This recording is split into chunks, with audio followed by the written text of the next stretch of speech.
we move on to react to Arsenal agreeing a deal for Real Sociedad's Mikel Merino. Um, we've talked about this a little bit on one of the previous shows over the past week or so. It's a deal that's been being negotiated for a while now, but it hasn't quite got over the line. It seems like we find a breakthrough here in which has agreed Arsenal and Sociedad have agreed on a deal in terms of transfer fee. Arsenal will pay an initial, according to reports as well, an initial 33.5 million euros for Mikel Merino, the 28-year-old, and he's also agreed on a 4-year contract at Arsenal. And now the transfer will go through as long as everything goes right with the medical. It seems like it will be happening, and Mikel Merino just needs to be past his medical. If you remember, Mikel Merino, he actually scored the winning goal for Spain in that big game that they played in the quarterfinals in the European Championships. The late goal right at the end of extra time, to win it for Spain, and they went on to win the European Championship. And I'll have to say that game was essentially, in my opinion, the final of that European Championship, that quarterfinal. I think those were the two best teams in the tournament, and whoever won that game was going to go on and win the entire European Championship. That's how I saw it. And Spain won that game, and they went on to win the European Championship. And by the way, that was the biggest test in terms of the team that pushed them to the closest to the brink in that game, and that was Germany. But yeah, going back to Spain though. I'm not going back to Spain. Going back to Mikel Merino. Look, it's a good addition. He's a tidy player. He can help control possession. He's good on the ball, has real quality, also has that ability to be a threat in terms of his set pieces because of his nature being 6'2", 6'3". He scored the goal that I was talking about against Germany in a header, making one of those hard, because he makes some runs that are hard to track because they're those late sort of runs, and he finds himself in good pocket of spaces, and he also has ability. By the way, Mikel Merino also has some Premier League experience. He was at Newcastle 6 years ago. He played only one season at Newcastle. It was under Rafa Benitez, and he started 14 Premier League matches. So he does have experience playing in England, but he only has 1 year experience before he went to Sociedad, in which he spent 6 years or so. But yes, Mikel Merino is a good player, but he's not quite the complement to Declan Rice and Martin Odegaard that you're really thinking, because you have Declan Rice, you have Martin Odegaard. Martin Odegaard progressively, he's a 10. He's a 10 that plays with the front three, creative, tidy sort of player, and he's gonna play as a number 10. You want someone, because I'm assuming you want someone to play next to Declan Rice, because Declan Rice is looked at as one of the main guys at Arsenal.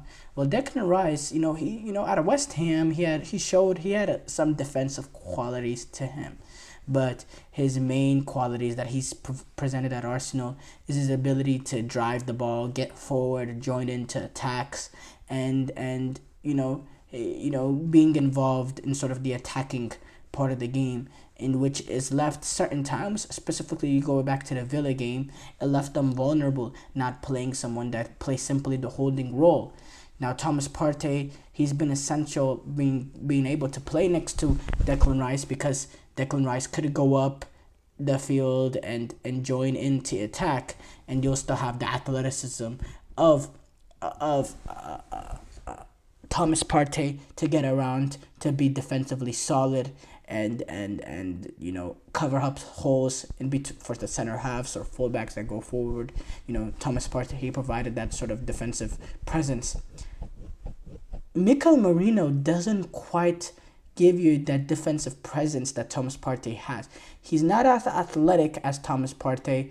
Mikel Merino defensively, he's not a stick or anything. He's not horrible. but he doesn't give you that sort of athleticism that a guy like Thomas Partey has defensively, and he will sometimes go forward, as I say, make those late runs into the box, try to get on the end of set pieces. So I would like to see how Mikel Merino fits at Arsenal. Can he play? Can he play with Declan Rice and Martin Odegaard? He wins a lot of duels, which is a huge thing, especially in the Premier League with the physicality of it. He wins a lot of duels. He'll be first to a lot of second balls, and he's very, very competitive in terms of 50-50 sort of plays. And then he does help control the ball, and he will not be afraid to press. But I don't think athleticism wise he has what it takes to run to defend the way Thomas Partey does. And also his age. He is 28 years old, which is not horrible. 28 is not horrible, especially he only turned 28 in June, but he's not exactly young too. But again, they're not paying for a young player. They're paying a decent fee. So I don't think that's that big of a con for them. He doesn't have the ability to, or he doesn't have the ability is a little bit big stretch to say, but he doesn't have that ability that Declan Rice has in terms of being able to dribble past the player and to move the ball up the field by being able to dribble it.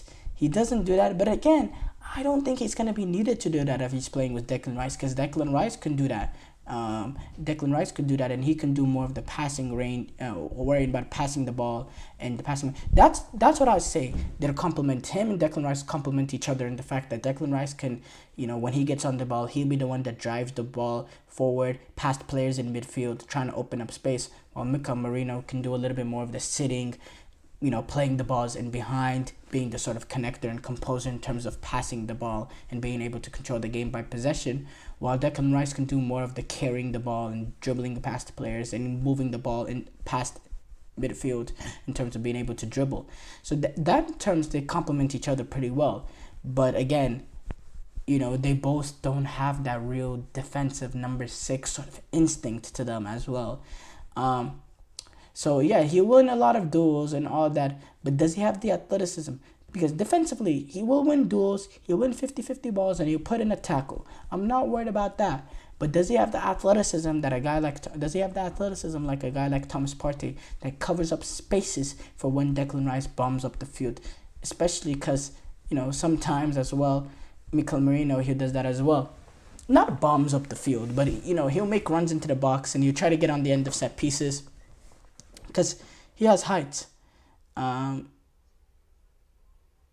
has height. But